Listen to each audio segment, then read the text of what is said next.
美国不但作死，中国一招制服，美国砸锅吃饭的美梦可以醒了，这次主动权也到了中国手上。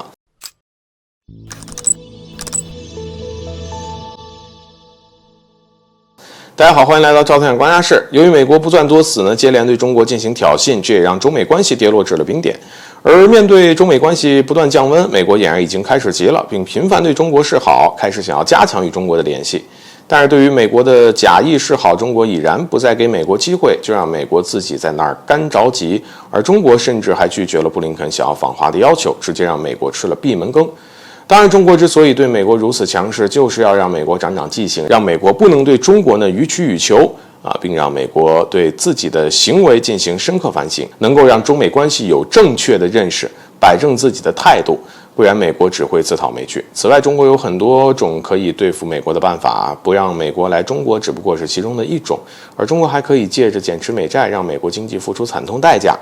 最近呢，根据相关的统计，我国持有的美债规模已经连续7个月下降。此外，根据美国财政部数据显示，中国当月所持美债下降106亿美元至8488亿美元，而这也是自2010年6月以来的最低水平。当然，这肯定不是中国减持美债的极限。如果美国继续对中国下手，那么中国还会继续减持。当然，这一切或许都取决于美国对中国的态度。此外，中国连续7个月减持美债，在一定程度上势必会给美国带来压力，也让美国经济处境呢是更加艰难。而中国之所以要这么做，就是要给美国一个教训，让美国不要想着继续砸锅吃饭。中国不会让美国的阴谋得逞。要知道，一直以来美国都扮演着双面人的角色一面对中国进行打压与挑衅，而另一面就是向中国释放积极信号，并鼓励中国增持美债。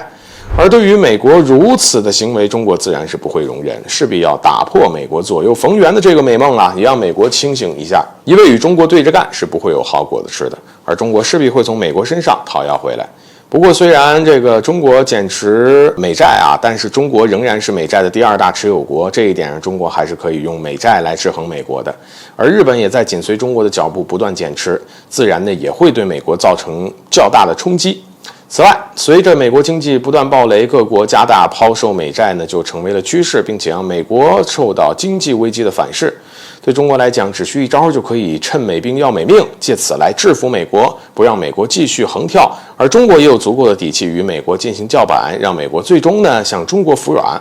并对自己的行为有所收敛。而这次主动权其实也完全到了中国手上。好了，本期节目就到这里，欢迎点赞转发，留下你的精彩评论。